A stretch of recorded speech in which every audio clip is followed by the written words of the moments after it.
वालेकुम to everyone. और मैं उम्मीद करता हूँ कि आप सब लोग खैरियत से होंगे। तो इस टाइम मैं कैन मार्केट कैप के ऊपर हूँ और आज जुम्मा है, तो सबसे पहले तमाम भाइयों को जुम्मा मुबारक।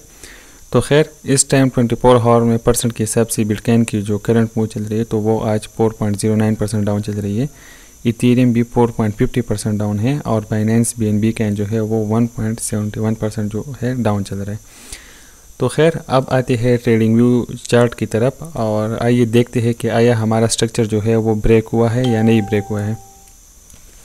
तो सबसे पहले अगर हम लोग अपने इस चार्ट को ट्रैक करते हैं तो हेड एंड शोल्डर पैटर्न जो है वो स्टिल वैलिड है और इस का स्ट्रक्चर तभी ख़राब होगा जब इसका ये नेक लाइन का जो रीजन है यहाँ इसके बिलो जो है कैंडल क्लोज होगी और यहाँ सिर्फ विक आई हुई है लेकिन कैंडल अभी तक क्लोज नहीं हुई है। हाँ, हालांकि जो टेक्निकल वाइज मैं आपको बार बार बता रहा हूँ कि इस वीक के ऊपर अब यहाँ पर मुख्तलिफ पोजीशन के अंदर बाइंग आर्डर्स लगे हुए हैं, उनके फुलफिल के चांसेस है। तो इस वजह से मैंने अपना स्टॉप लॉस जो है वो डी लेग के बिलो लगाया हुआ है सेफ्टी के लिए। तो खैर अभी तक वो स्ट्रक्चर स्टिल वैलिड है, लेकिन जैसे ही कैंडल 52 के अबाउ क्लोज होगी तो ये मेरे ये वाले जो क्विक TP टारगेट 1 और टारगेट 2 इसको फिर 1 या 2 दिन नहीं लगने, ये डायरेक्ट हिट होंगे। तो खैर अभी BTC जो है एक साइड वेज के साथ मूव कर रहा है और ये आर्ट्स के लिए ज़रूरी है क्योंकि अगर बहुत स्पीड के साथ बिटकॉइन ऊपर निकलता है तो डोमिनेंसी बहुत इंक्रीज़ होंगी और आर्ट्स ग्रो करने के बजाय और ब्लीड होंगे। तो खैर अब जितना स्लोली BTC स्टेबल होगा उतना आर्ट्स के लिए अब अच्छा है। तो खैर स्ट्रक्चर हमारा स्टिल वैलिड है। अब आते हैं BNB USDT पेयर की तरफ। तो बाइनेंस का जो अपना कैन है BNB उसको रिजेक्शन मिल रही थी 540 से लेकर 549 के जोन के आसपास और जैसे ही BTC ने करेक्शन ली तो ये बाइनेंस का BNB जो कैन है ये भी साथ में रिट्रेस हो रहा है और इसकी जो नेक्स्ट स्ट्रॉन्ग सपोर्ट है तो वो है $518 से लेकर 508 तक। लेकिन एक स्टॉप लॉस की जो वीक लास्ट टाइम आई थी तो आप 488 की रीजन के करीब या 492 के आसपास अपनी बाइंग BNB के लिए लगा सकते हैं और स्ट्रक्चर वही है सेम जो लास्ट टाइम मैंने आप लोगों के साथ डिस्कस किया था। अब आती है इथेरियम USDT पेयर की तरफ। खैर ये तो डेली सेम वही अपडेट्स हैं क्योंकि स्ट्रक्चर वैलिड है तो इस वजह से मैं इतना डेप्थ में इनको नहीं कवर कर रहा।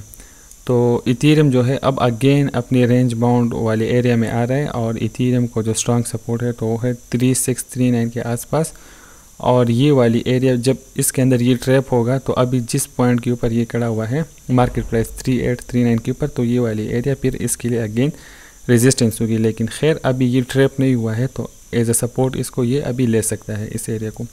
तो खैर इथेरियम ने अच्छा खासा प्रॉफिट दिया लेकिन खैर इसके टेक प्रॉफिट्स हमारे थोड़े ऊपर थे और अब ये अगेन रिट्रेस हुआ है।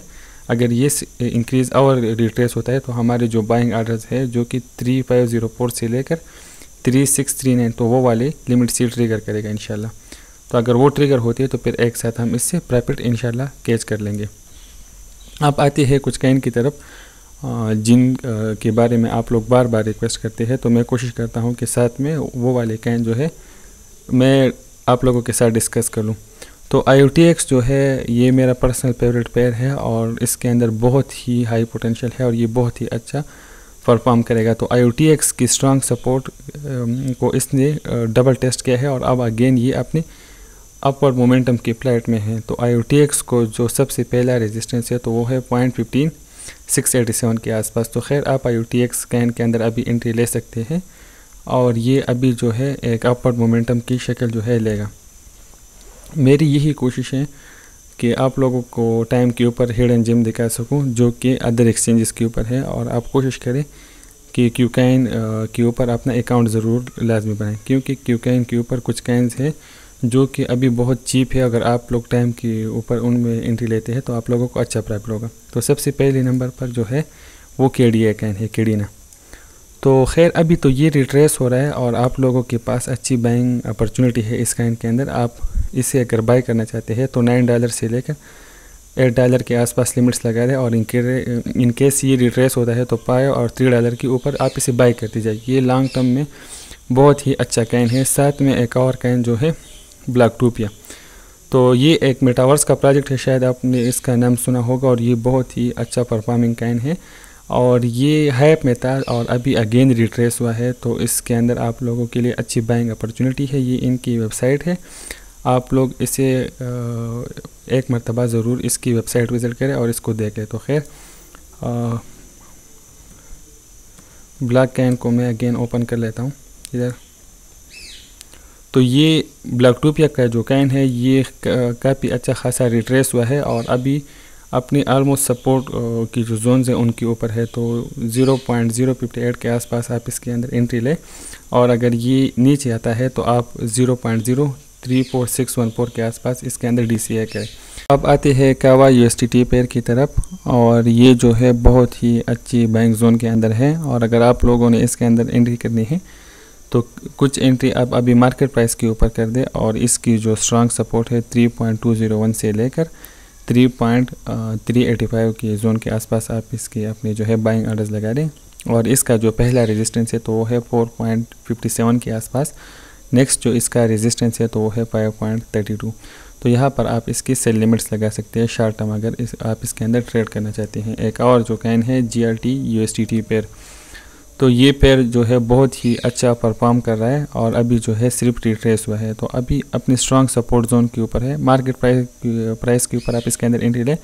और ये जो विक थी वो 0.5301 से लेकर या अगर डाउन अगर आपने और लेना है 0.4898 के आसपास, यहाँ पर आप मुख्तलिफ पॉइंट्स के ऊपर अपनी बाइंग्स लगा दें। और जैसे ही ये ट्रिगर होगी तो आपने अगर इसको जल्दी सेल करना है क्विक टीपी तो 0.8450 के आसपास आप सेल करें। और फिर आप अगर थोड़ा सा इसे होल्ड करते हैं तो 1.098 के आसपास आप इसे अगेन सेल कर सकते हैं। तो खैर कैंस तो बहुत सारे हैं जो आप लोग रिक्वेस्ट करते हैं। SLP के बारे में बार बार लोगों की रिक्वेस्ट आ रही है, लेकिन SLP के ऊपर जो है कंटिन्यूस जो है वो सेलिंग प्रेशर है।